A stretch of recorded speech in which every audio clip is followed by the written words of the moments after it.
Itu adalah tiga cara termudah untuk belajar tentang software testing atau software quality assurance. Nyari kerja di dunia IT itu gampang atau enggak sih? Jawabannya adalah gampang. Dan jadi QA itu, apakah bisa semua orang jadi QA atau software tester? Jawabannya bisa, asalkan mau.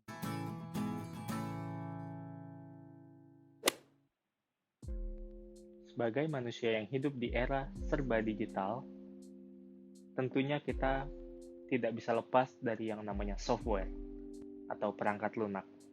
Dan biasanya digunakan di handphone teman-teman ataupun di laptop maupun di iPad atau tab teman-teman.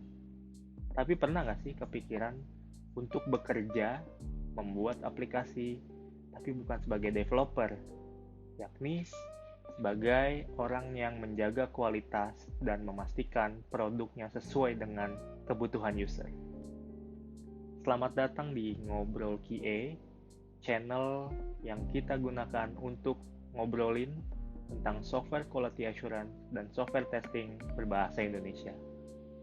Seperti yang udah saya sebutkan di awal video, ternyata ada loh satu profesi yang ini memang rumpun information and technology, atau orang bisa bilang ini kerjaan IT lah ya. Tapi memang ini tidak sehektik developer yang harus paham codingan deep banget, atau sekreatif product manager yang wah pokoknya harus cerdas dan kreatif untuk membuat sebuah produk. Nah, ada nih satu pekerjaan yang sebenarnya cukup simple dan mudah dipelajari, tapi impact-nya itu sangat besar, dan impact-nya itu bisa ke keseluruhan tim. Nah, apakah itu? Nama pekerjaannya adalah Quality Assurance atau Software Tester. Nah, terus gimana sih kalau misalnya kita orang awam yang ingin belajar tentang QA atau software tester, bisa nggak sih? Jawabannya adalah bisa ya. Nah, terus gimana caranya? Nah, ada banyak sih caranya. Teman-teman bisa pelajari lewat buku, pelajari lewat YouTube, channel, dan lain-lain. Tapi saya di sini akan men-share tips yang paling simple untuk teman-teman yang ingin menjadi QA atau software tester untuk belajar di awal-awal. Uh, Video ini sebenarnya tidak memiliki requirement khusus, jadi teman-teman yang dari lulusan manapun, mungkin teman-teman dari lulusan non-IT untuk minat minat banget untuk belajar QA, bisa nonton video ini sampai habis. Tapi karena ini adalah channel baru, Ngobrol QA, kalau teman-teman ingin mendapatkan informasi-informasi yang lebih lengkap, teman-teman bisa subscribe atau follow kita di Spotify. Cari juga Ngobrol QA namanya. Nah, tadi ya, apa sih yang kita bisa pelajari untuk menjadi software quality assurance? Atau aku bisa bilang ini belajar QA dari sangat basic ya.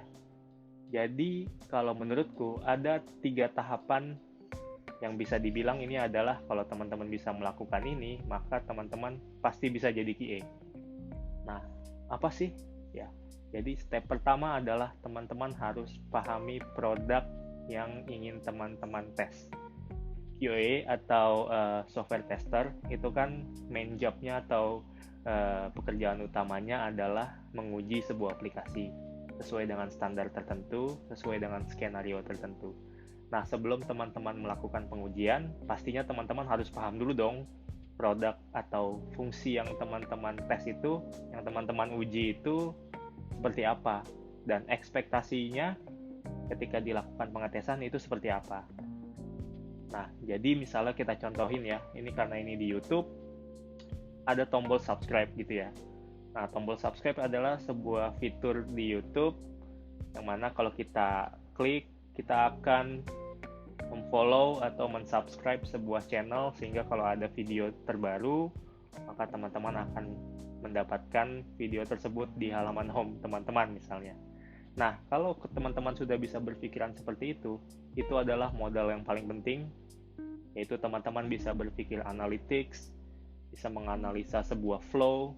Nah, itu adalah modal untuk menjadi QA atau software tester. Nah, setelah teman-teman paham, step yang kedua adalah teman-teman harus membuat test case. Nah, mungkin kalimat test case untuk teman-teman yang di IT udah biasa ya, tapi kalau untuk yang non-IT mungkin akan sedikit sulit memahami ya. Nah, jadi kali ini saya coba share test case itu sebenarnya sesimpel skenario. Kalau teman-teman susah memahami apa itu test case, teman-teman bisa pahami dengan cara, oh skenario aja gitu. Nah, terus contoh skenario tuh seperti apa sih gitu ya. Nah, jadi misalnya tadi kita balik lagi ke fitur YouTube ya, namanya subscribe. Nah, fitur di YouTube itu eh, kita udah yakin dulu, paham. Nah, setelah itu kita buat satu dokumen aja, teman-teman untuk latihan. Mungkin sekarang juga teman-teman bisa coba. Fiturnya adalah subscribe ya. Jadi kita bikin step 1. Step 1, buka www.youtube.com. Lalu step 2, search ngobrol QA di search barnya YouTube. Yang ketiga adalah klik enter.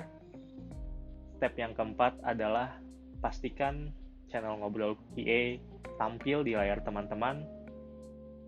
Step yang kelima adalah klik button subscribe. Nah, jadi ada 5 step tadi, itu merupakan sebuah sekuensial atau urutan dari step-step yang teman-teman akan lakukan pengujian untuk fitur subscribe di YouTube. Nah, dari 5 pengujian tersebut, lalu apa bedanya dengan user biasa yang melakukan itu? Nah, sebenarnya QA itu ya, kalau yang manual ya, itu memang mereka benar-benar melakukan seperti apa yang user lakukan. Nah, terus bedanya apa? Bedanya adalah kita memiliki ekspektasi yang jelas, yang tertulis, baik itu secara tulisan atau secara digital ya. Jadi, itulah yang membedakan kita dengan user lainnya. Oke, di step pertama, buka www.youtube.com. Itu stepnya, ekspektasinya adalah YouTube terbuka. Maksudnya halaman YouTube-nya muncul gitu ya. Nah, terus step kedua, ketik ngobrol QA. Ekspektasinya adalah field-nya atau text field-nya halaman di YouTube itu bisa diketik ya. Bisa diketik, ngobrol QA, muncul semua karakternya. Nah, itu adalah ekspektasi dari step kedua. Expect ketiga, kita tekan tombol enter, terus nanti akan YouTube mencari channel ngobrol QA. Lalu step keempatnya, klik button subscribe-nya. Ekspektasinya adalah buat buttonnya itu benar-benar terklik dan warnanya mungkin berubah jadi abu-abu, lalu tulisannya menjadi subscribe gitu ya.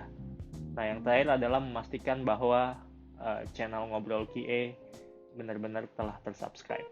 Nah, itulah yang dinamakan tes skenario. Nah, mengingat bahwa pekerjaan quality assurance itu sangat penting, maka kita sebagai QA atau software tester harus mengcompile atau harus mengumpulkan semua hasil testing kita ke dalam sebuah report atau laporan lah ya kalimatnya. Nah, mungkin kalau di dunia digital berarti kita akan bikinnya secara digital juga.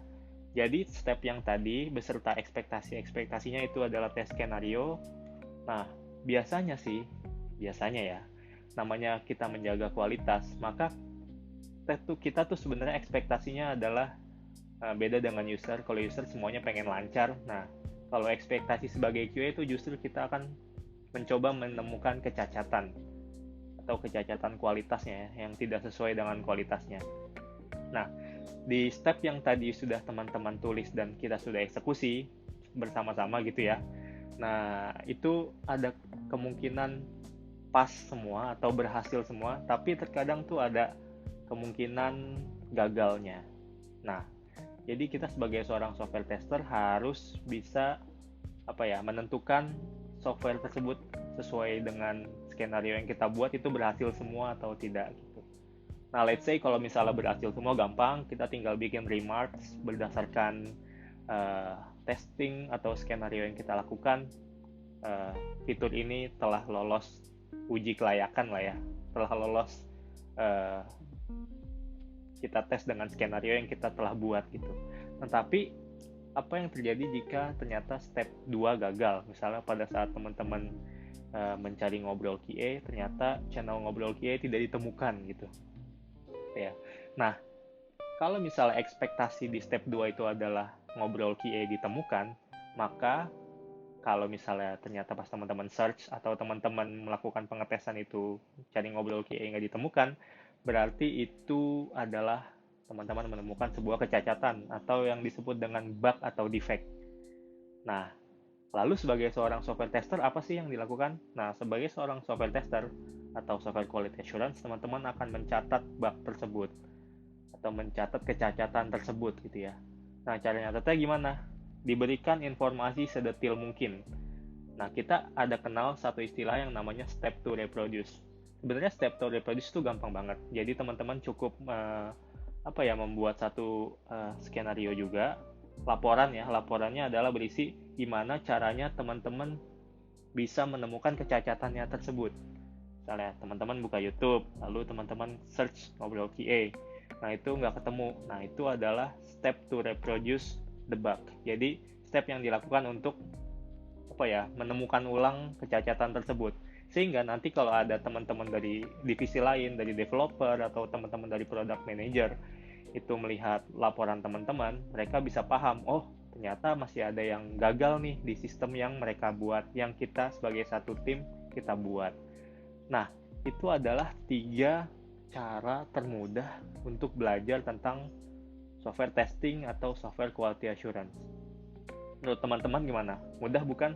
Bahkan menurutku untuk lulusan non-IT itu bisa banget sih belajar itu, apalagi lulusan IT gitu ya. Udah biasa dengan komputer, udah biasa dengan software, udah biasa dengan membuat sequential programming dan segala macam ya. Nah, jadi kesimpulannya nyari kerja tuh gampang atau enggak ya? Nyari kerja di dunia IT. Jadi ini untuk disclaimer juga ya. Mungkin banyak yang di sini yang lulusan IT juga mungkin ya, yang bingung gimana ya lulus IT, mungkin teman-teman secara coding nggak terlalu strong atau gimana. Ini bisa menjadi suatu alternatif untuk teman-teman yang baru saja lulus dari dunia IT sekarang. Nah, gimana caranya? Tentu saja pastinya ada trik-trik lainnya ya. Ada teknik-teknik khusus yang nantinya kita akan coba share di Ngobrol QA di channel ini. Makanya jangan lupa subscribe dulu dan share ke teman-teman, baik itu teman-teman kalian yang masih kuliah atau teman-teman yang sudah kerja atau teman-teman yang baru memutuskan ingin belajar tentang software testing atau software quality assurance. Jadi, kesimpulan dari video kali ini adalah nyari kerja di dunia IT itu gampang atau enggak sih? Jawabannya adalah gampang. Dan jadi QA itu, apakah bisa semua orang jadi QA atau software tester? Jawabannya bisa, asalkan mau belajar. Oke, sekian dulu video ngobrol QA kali ini. Untuk teman-teman yang pengen subscribe kita, silakan. Dan kalau teman-teman yang nggak sempat untuk melihat YouTube, mungkin kita sebenarnya ada juga di Spotify. Teman-teman bisa cari ngobrol QA. Di situ nanti video ini juga akan ada versi audionya. Jadi teman-teman bisa dengerin di busway, bisa dengerin di MRT atau public transportation lainnya, atau teman-teman bisa dengarkan di rumah menjelang tidur gitu ya. Oke, sekian dulu. Kalau yang belum kenal saya Aditya Mirza. Pamit undur diri dulu. Sampai jumpa di video dan audio Ngobrol QA selanjutnya. Terima kasih. Salam Ngobrol QA. Dadah.